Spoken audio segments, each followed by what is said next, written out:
Wirya Carita mempersembahkan kisah karya S.H. Mitarsya berjudul Sepasang Ular Naga di Satu Sarang. Selamat menikmati. Salam Daya.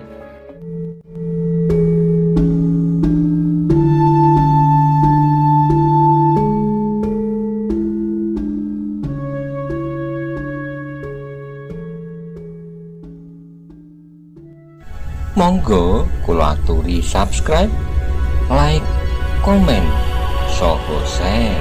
Matur nuwun.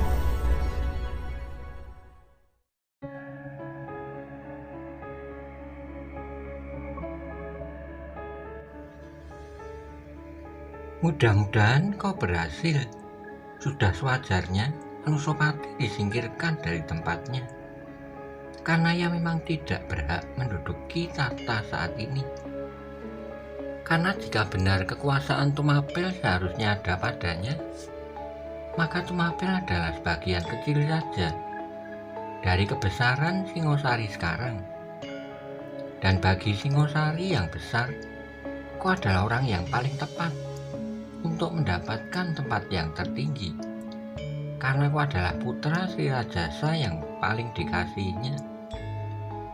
Dalam pada itu setiap kali masih juga datang menghadap Maisa Wongateleng, orang yang mengaku dirinya pelayan dalam, yang mempunyai kesaksian kematian Sri Rajasa untuk mempengaruhi Maisa Wongateleng. Apakah tuanku Maisa Wongateleng mempunyai sikap tertentu menghadapi keadaan orang ini? Bertanya orang tua yang membawa pelayan dalam itu menghadap. Aku belum tahu pasti, tetapi jika kau benar maka aku akan menentukan sikap. Apakah kau bersedia menghubungi Kakanda Tohjoyo di dalam persoalan ini? Hamba masih belum mengenal tuanku Tohjoyo dari dekat. Karena itu sebenarnya hamba tidak berani untuk menyatakan diri menyampaikan pesan kepada tuanku Tohjoyo itu. Baiklah, jika kau berkeberatan, biarlah aku tidak menghubunginya saja. Orang itu justru menjadi ragu-ragu. Memang tidak ada gunanya untuk menghubungi Kakanda Tohjoyo, berkata Maisa Wongateleng. Mungkin yang terjadi justru akan sebaliknya jika Kakanda Tohjoyo menyampaikan persoalannya kepada Kakanda Anusapati. Akulah yang akan menanggung semua kesulitannya. Tetapi tiba-tiba saja orang itu menyaut, "Tidak tuanku, Kakanda tuanku tentu tidak akan berbuat demikian." "Dari mana kau tahu?" Orang itu menjadi ragu-ragu sejenak. Lalu, "Tuanku, biarlah hamba mencobanya. Tentu saja dengan sangat hati-hati untuk menjajaki pendapat Kakanda tuanku." "Bagaimana kau akan mengatakannya begitu saja seperti yang kau datang kepadaku?" "Tentu akan sangat berbahaya sekali. Adalah kebetulan saja bahwa aku akhirnya mempercayaimu. Jika tidak, kau tentu akan dicincang di perapatan." "Aku akan berhati-hati tuanku. Terserahlah padamu. Tetapi kau jangan mengorbankan aku." Sepeninggal orang itu, Maisa Wongateleng menjadi semakin yakin bahwa persoalannya akan segera meledak. Agaknya Tohjoyo sudah mengatur semuanya dengan baik, dan ia harus ikut serta bermain agar ia dapat menempatkan dirinya sebaik-baiknya. Dalam pada itu, persiapan yang dilakukan Tohjoyo pun menjadi semakin lengkap. Kedua panglima yang sudah berada di bawah pengaruhnya pun bekerja sebaik-baiknya. Keduanya akhirnya yakin bahwa Tohjoyo akan menang. Karena itu mereka tidak mau kehilangan kedudukan. Jika mereka jauh-jauh sebelumnya sudah berpihak kepada Tohjoyo, maka mereka akan dapat mempertahankan diri di dalam jabatannya yang penting itu. Bahkan mungkin mereka akan mendapat keuntungan lebih banyak lagi. Laporan terakhir yang didengar Tohjoyo tentang Maisa Wongateleng sangat menarik perhatiannya.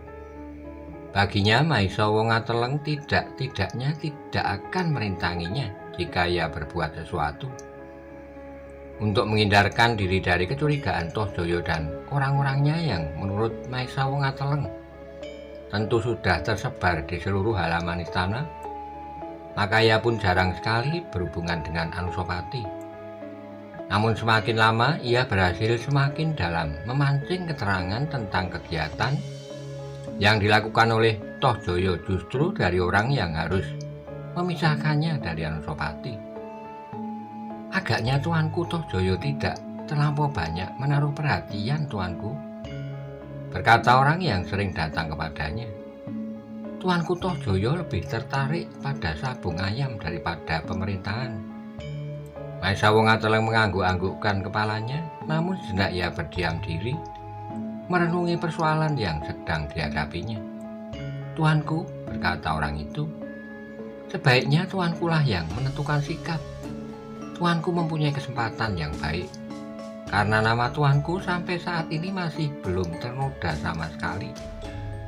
Selama ini Tuanku tidak pernah berbuat sesuatu, sehingga jika Tuanku berbuat sesuatu, maka yang Tuanku lakukan tentu berdasarkan atas pertimbangan yang masak dan tujuan yang bersih. Maesa Wongateleng memandang orang itu sejenak lalu. Aku bukan pemimpin. Kekuatan apakah yang dapat aku pergunakan untuk melakukannya jika aku tertarik pada ceritamu itu? Seperti hamba katakan, namun Tuanku sama sekali belum ternoda, sehingga apabila Tuanku menyatakan diri di dalam lingkungan kecil, maka pendukung Tuanku tentu akan berdatangan. Maesa Wongateleng tidak segera menjawab. Agaknya ia masih diliputi oleh kebimbangan.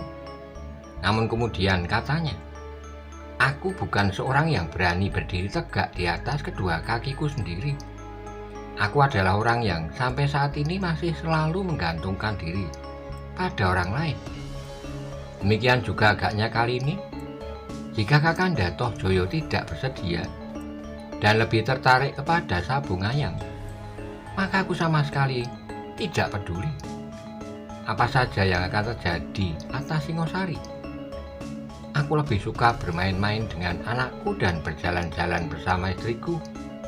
Itu lebih baik dari berbuat sesuatu tanpa keyakinan sama sekali. Tuanku, berkata orang itu, baiklah, hamba akan bertanya sekali lagi kepada Tuanku Tohjoyo. Tapi yang ingin hamba ketahui sebagai bahan bicaraan hamba dengan Tuanku Tohjoyo, bagaimanakah sebenarnya pendapat Tuanku? Tersalur atau tidak, itu bukanlah soal yang penting. Tapi bagaimanakah sebenarnya tanggapan Tuanku atas Kakanda Tuanku Anusapati yang sekarang bertahta di Singosari? Maksudmu? Maksud hamba apakah sebaiknya Kakanda Tuanku itu biar saja duduk di atas tahta? Atau ada orang lain yang lebih baik daripadanya? Misalnya Tuanku atau orang lain lagi yang Tuanku anggap baik jika Tuanku tidak bersedia. Maesa Wongateleng termangu-mangu sejenak. Pertanyaan itu memang sukar untuk dijawab. Tuanku, desak orang itu, keterangan Tuanku sangat penting bagi hamba. Maesa Wongateleng menarik napas dalam-dalam. Lalu, aku tidak dapat mengatakan apa-apa. Aku lebih senang tidur atau berjalan-jalan atau bermain-main dengan anakku. Tentu Tuanku tidak dapat berbuat demikian dalam keadaan seperti ini. Tuanku tidak dapat mementingkan diri sendiri tanpa menghiraukan keadaan Singosari. Itu lebih baik seperti Kakanda Tohjoyo yang lebih senang berada di kalangan sabung ayam. Bukankah itu juga merupakan salah satu bentuk dari kekecewaan yang mencekam hatinya? Orang itulah yang kemudian menjadi termangu-mangu. Agaknya Maesa Wongateleng memang tidak dapat berdiri sendiri. Karena itu katanya kemudian, bagaimanakah jika Tuanku Tohjoyo bersedia berada di pihak Tuanku? Nah, jika demikian biarlah Kakanda Tohjoyo saja yang melakukannya. Aku yang tidak memiliki kemampuan apapun tentu tidak akan dapat berbuat sejauh Kakanda Tohjoyo. Ah, orang itu berdesak. Tapi baiklah, apakah dengan demikian tuanku sudah menentukan sikap? Maksud hamba tuanku akan berada di pihak kakanda tuanku jika kakanda tuanku bersedia. Aku ingin berbicara. Tentu sangat mencurigakan tuanku. Biarlah hamba menjadi penghubung. Kakanda Tohjoyo tidak akan dengan mudah mempercayai orang lain, termasuk kau. Tetapi tuanku Tohjoyo percaya kepada hamba. Maisa Wongateleng tidak menjawab ketika ia mandang orang itu. Nampak kegelisahan yang sangat melanda dinding jantungnya. Agaknya ia menyesal bahwa ia sudah mengatakan bahwa Tohjoyo percaya kepadanya. Tapi kata-kata itu sudah terucapkan. Karena itu maka dengan terbata-bata ia mencoba mengurangi kesalahannya. Maksud hamba, jika hamba dapat dengan baik mengatakannya, maka tuanku Tohjoyo akan percaya kepada hamba. Baiklah, berkata Maisa Wongateleng. Tetapi harus ada keputusan dari kakanda Tohjoyo. Aku ingin bertemu. Jika tidak, maka aku lebih baik tidak usah membicarakan masalah Singosari. Orang itu pun kemudian meninggalkan bangsal itu dengan penuh keraguan-raguan. Tapi ia melihat kebimbangan yang besar pada Maisa Wongateleng. Hingga akhirnya ia berkata kepada Tohjoyo pada saat ia menghadap. Agaknya jika tuanku datang kepada tuanku Maisa Wongateleng, ia akan berpihak pada tuanku. Hatinya memang sedang goyah. Dan di dalam keadaan seperti ini, tuanku Maisa Wongateleng akan mempunyai peranan penting. Apakah begitu menurut pertimbanganmu? Hamba tuanku, baiknya tuanku datang kepadanya, tetapi tuanku harus tetap berhati-hati. Tohjoyo mengangguk-anggukkan kepalanya. Namun ia akhirnya yakin bahwa semuanya akan dapat berjalan menurut rencana. Kekuatan yang dihimpunnya semakin lama sudah menjadi semakin besar. Sementara Nusopati masih saja merenungi dirinya sendiri, dikelilingi oleh kolam yang indah di istananya.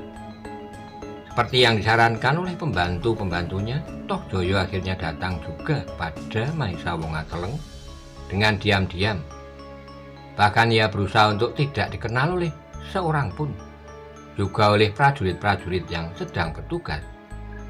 Karena itu maka ia pun mengenakan pakaian seorang hamba biasa dan menyamarkan wajahnya.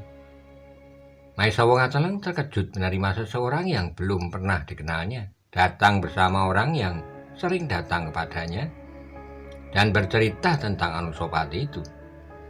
Abi, siapakah yang kau bawa?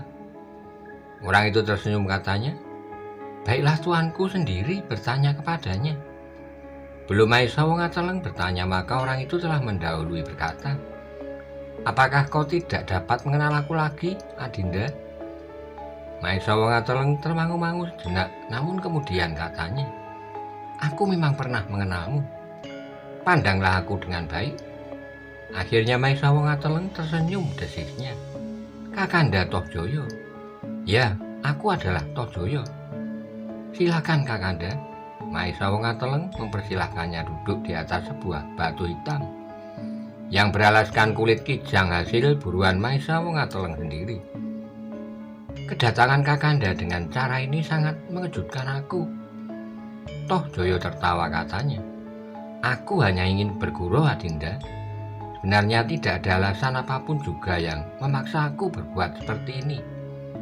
Tapi Maisa Wongateleng pun tertawa sambil berkata, Kakanda benar-benar bergurau, tapi bukan karena Kakanda datang dengan cara yang aneh. Namun justru karena Kakanda mengatakan bahwa tidak ada alasan apapun bagi Kakanda untuk mempergunakan penyamaran seperti itu. Tohjoyo mengerutkan keningnya mendengar jawaban Maisa Wongateleng.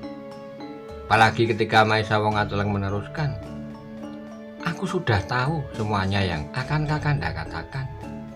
Abi sudah beberapa kali datang kepadaku. Meskipun ia tidak berterus terang dan bahkan kadang-kadang melingkar-lingkar seakan-akan ia masih belum begitu mengenal Kakanda. Tapi sebenarnya aku sudah mengetahuinya bahwa ia adalah penghubung yang baik bagi Kakanda. Ah, Tohjoyo berdesah. Dipandanginya Abi sejenak tapi sambil tersenyum ia berkata, Baiklah, agaknya aku tidak akan dapat ingkar lagi. Semuanya sudah aku ketahui, Kakanda. Dan aku pun sudah meyakini bahwa aku memang bukan saudara seayah dan seibu dengan Kakanda Nusopati. Kau adalah saudara seibu dengan Kakanda Nusopati? Ya, hanya seibu. Toh Joyo menganggukkan kepalanya di antara keraguan-raguan yang berdesis. Jika kau memang sudah mengetahui, apakah kau sudah bersikap? Maisa Wongateleng tertawa sambil berkata, sikap yang manakah yang Kakanda maksud? Aku tidak punya sikap apapun juga selain menjalani hidupku ini dengan aman dan damai. Aku hanya ingin berjalan-jalan di taman-taman dengan anak istriku, seperti juga Kakanda sekedar ingin berada di arena sabung ayam seperti yang dikatakan oleh Abi. Toh Joyo mengerutkan keningnya. Ia tidak segera mengerti maksud Maisa Wongateleng dan dibiarkannya Maisa Wongateleng berkata seterusnya. Tetapi jika ada usaha Kakanda yang lain daripada menyabung ayam di arena, maka agaknya hal itu memang sangat menarik perhatian. Akhirnya Toh Joyo tersenyum yang mendengar kata-kata Maisa Wongateleng sebagai isyarat yang samar-samar. Namun dengan demikian Toh Joyo pun masih juga harus berhati-hati. Baiklah Dinda, berkata Toh Joyo kemudian. Jika pada saatnya aku tidak hanya sekedar menyabung ayam, maka kau pun sebaiknya tidak hanya selalu berjalan-jalan di taman dengan anak istrimu. Jika Kakanda mengendaki, bersiaplah untuk masa yang tidak dapat aku katakan. Ada suatu saat aku akan mengundang orang-orang yang memang sepantasnya berada di arena sabung ayam. Toh Joyo tidak mengatakan apapun lagi. Sejenak kemudian ia minta diri dan meninggalkan bilik itu masih dalam penyamaran. Namun Toh Joyo bukan seorang yang tidak berhati-hati sehingga di muka pintu ia masih berdesis. Adinda, aku akan meninggalkan beberapa orang pengawalku untuk melindungi Adinda. Maksud Kakanda? Toh Joyo tersenyum, tapi di balik senyumnya tersirat ancaman yang menegakkan bulu roma. Seakan-akan kini Maisa Wongateleng selalu berada di bawah pengawasan Toh Joyo untuk tidak berbuat sesuatu yang dapat menumbuhkan kecurigaan. Namun Maisa Wongateleng pun menyadari bahwa ia memang sedang bermain api dan sejak semula ia sadar bahwa Toh Joyo tentu akan selalu mengawasinya. Jika tidak, maka ia tidak akan berbicara dan bersikap sampai sejauh itu. Karena itu maka ia tidak boleh kehilangan akal. Ia pun memiliki kemampuan berpikir seperti Toh Joyo, sehingga ia akan selalu dapat berusaha meskipun ia tidak tahu apakah usahanya akan berhasil.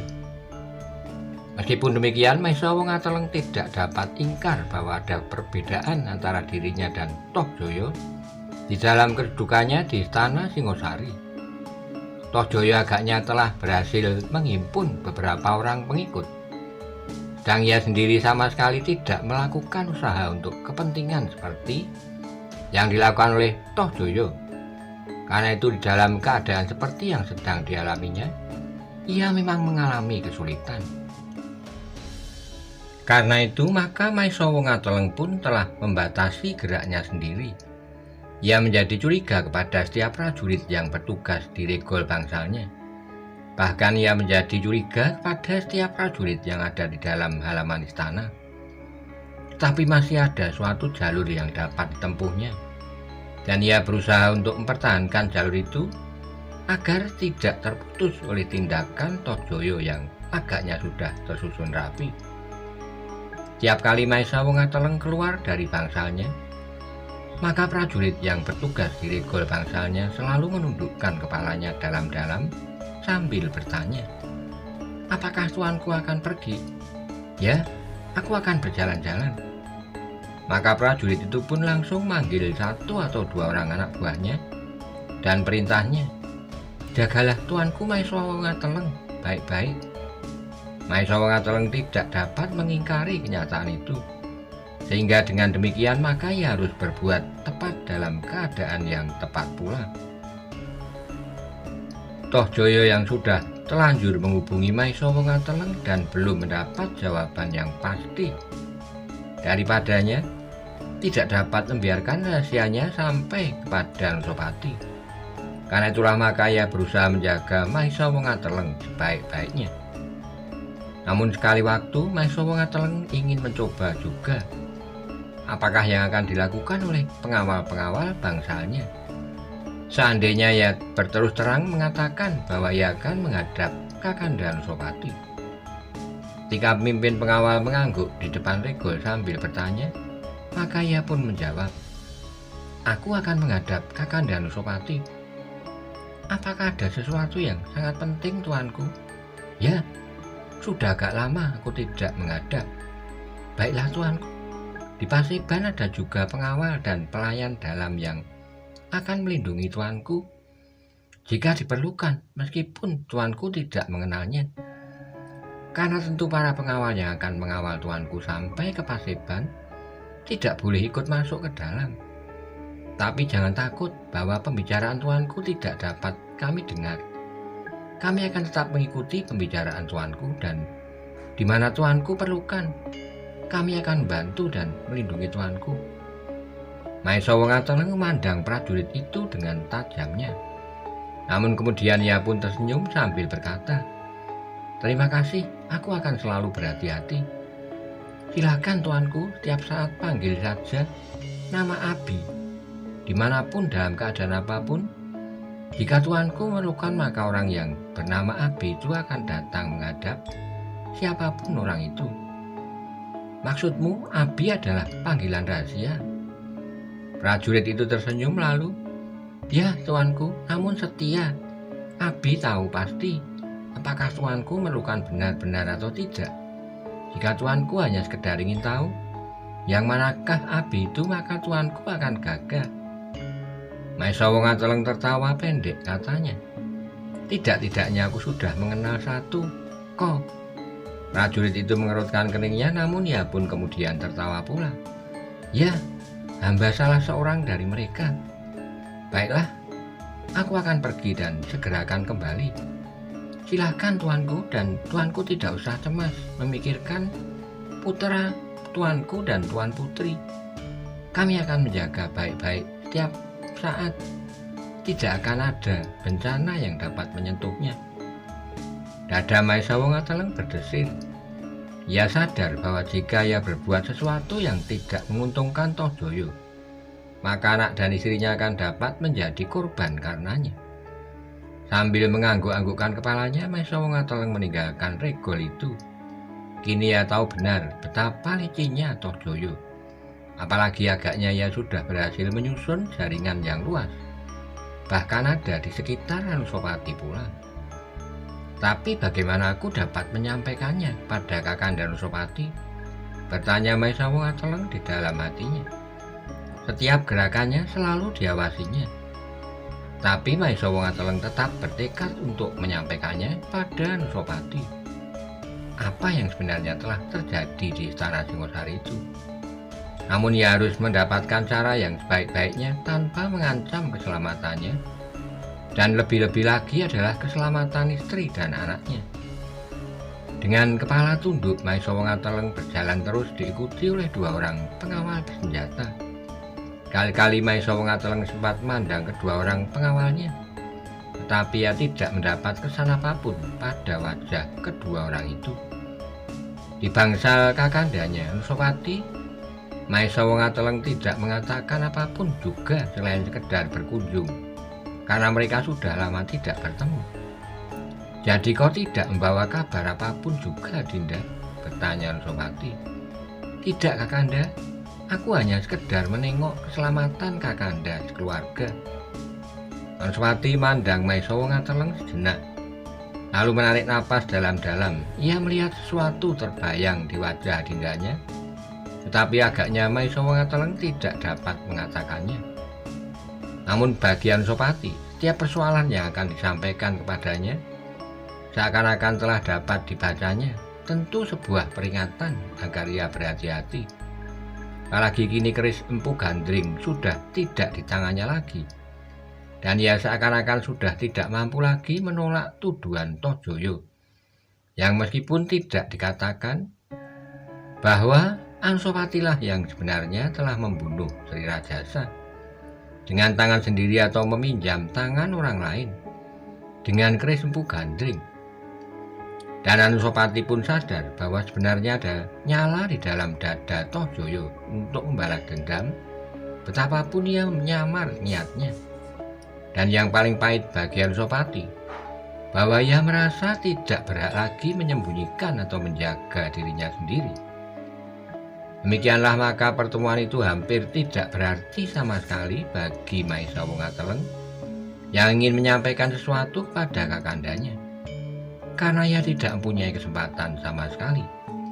Mungkin ia dapat begitu saja menyebut semua kecurigaan dan bahkan persoalan yang pernah didengarnya dari orang-orang Tohjoyo atau Tohjoyo sendiri tanpa menghiraukan keselamatannya. Tetapi Maisa Wongateleng tidak akan dapat mengorbankan anak dan istrinya, sehingga karena itu maka ia pun lebih baik diam untuk sementara daripada harus menanggung kepedihan dalam waktu yang panjang.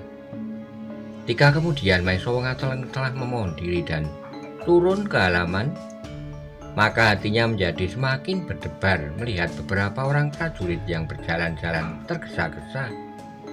Tanpa disadarinya ia pun menjadi tergesa-gesa pula kembali ke bangsanya. Tapi Maisa Wongateleng menarik napas dalam-dalam ketika dijumpainya anaknya bermain-main di halaman, meskipun ada juga semacam kecemasan yang mencekam jantungnya. Agaknya anaknya telah bermain-main dengan pemimpin prajurit yang sedang bertugas di regol halamannya. Permainannya pun cukup mendebarkan. Seekor ular. "Mengapa kau bermain-main dengan seekor ular?" bertanya Maisa Wongateleng. "Paman itulah yang memberinya," jawab anaknya. "Kau memberikan permainan yang berbahaya itu?" "Tidak berbahaya, tuanku. Ular itu tidak berbisa. Aku sudah mengurutnya dari ekor sampai kepalanya. Baru setelah 5 pekan bisanya akan tumbuh kembali." Pemimpin prajurit itu terdiam jenak lalu, "Tuanku, aku adalah orang yang kebal atas bisa. Aku tidak tahu mengapa hamba memiliki kekebalan itu. Sejak lahir hamba memang sudah mempunyai kelebihan itu. Jadi tuanku tidak usah mencemaskan hamba jika hamba bermain-main dengan ular. Aku tidak mencemaskan kau, tapi anakku.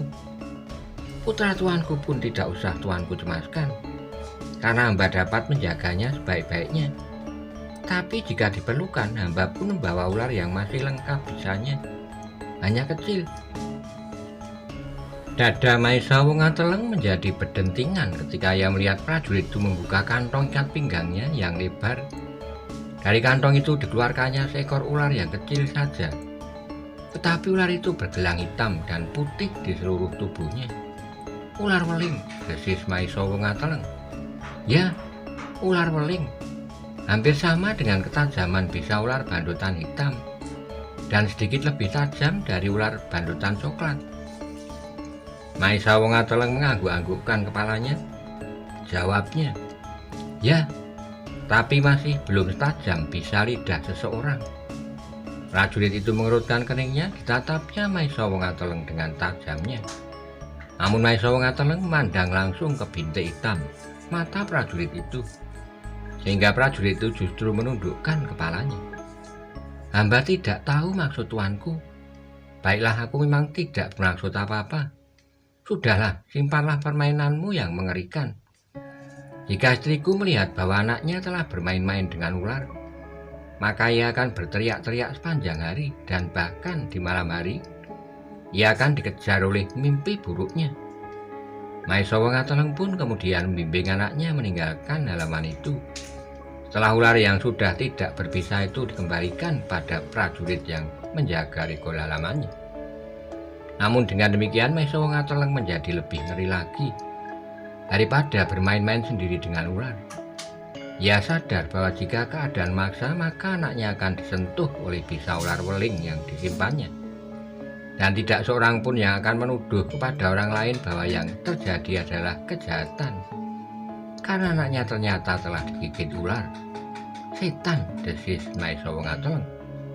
Apa ya? Bertanya anaknya. Oh tidak apa-apa. Baiknya kau mencuci tangan dan kakimu. Lain kali kau lebih baik bermain-main dengan pamomongmu daripada dengan prajurit-prajurit itu. Mereka baik hati, Ayahanda. Para pemomongmu itu pun baik hati pula. Anaknya mandang ayahnya dengan heran. Ia tidak melihat tanda-tanda yang kurang baik pada para prajurit, selain tangan dan kakinya yang menjadi kotor. Karena itu maka ia pun berkata, jika saat bermain telah lampau, aku dapat mencuci kaki dan tangan. Bermain dengan para pemomong pun kadang-kadang kakiku menjadi kotor dan harus dicuci. Bahkan Kakanda Ronggowuni pun jika bermain dengan tangan dan kakinya menjadi kotor pula. Maiso Wongateleng tertegun sejenak dipandanginya wajah anaknya yang sama sekali tidak membayangkan prasangka apapun juga. Maiso Wongateleng pun kemudian berjongkok di hadapan anaknya sambil berkata, dengar, para pemomong itu tugasnya memang menjagamu, mengawani engkau bermain. Tetapi para prajurit mempunyai tugas-tugas lain. Ia harus berjaga-jaga di depan regol. Jika tangan dan kakimu kotor, mereka tidak dapat membantu mencuci tangan dan kaki itu. Karena itu memang bukan tugasnya. Anaknya mandang wajah Maiso Wongateleng dengan tanpa berkedip. Namun akhirnya ia pun tersenyum sambil mengangguk-anggukkan kepalanya. Jawabnya, ya Ayahanda, besok aku akan bermain dengan pamomongku saja. Atau barangkali aku akan pergi saja pada Kakanda Ronggowuni. Jangan besok, sahut ayahnya. Lain kali saja, sekarang Kakandamu Ronggowuni sedang sibuk. Apakah yang dilakukannya? Atau barangkali aku dapat membantunya. Atau barangkali Kakanda Ronggowuni sedang sibuk berlatih dengan pelatih-pelatihnya. Atau kakek Maiswagni. Jika demikian aku pun akan ikut berlatih. Sudah agak lama aku berlatih sendiri dengan Ayahanda di sini. Biasanya aku sering berlatih bersama Kakanda Ronggowuni di hari tertentu. Tidak anakku, kakekmu Maiswagni berada di Kediri. Sudah agak lama tidak datang berkunjung. Mungkin kesibukannya tidak memberinya waktu. Jika kakek datang, kau tentu akan dipanggilnya juga. Anaknya hanya dapat mengangguk-anggukkan kepalanya saja, tetapi ia tidak menjawab lagi.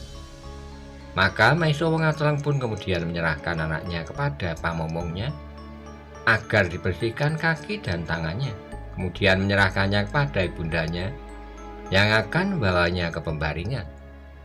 Dengan hati-hati Maiso Wongateleng kemudian berpesan kepada istrinya agar menjaga anaknya tidak lagi bermain-main dengan prajurit di halaman.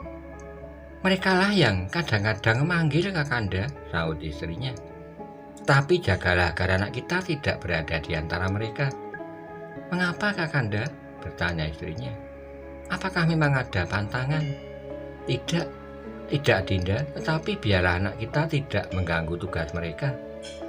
Istrinya mengangguk-anggukkan kepalanya meskipun masih ada sesuatu yang agaknya menyangkut di hati.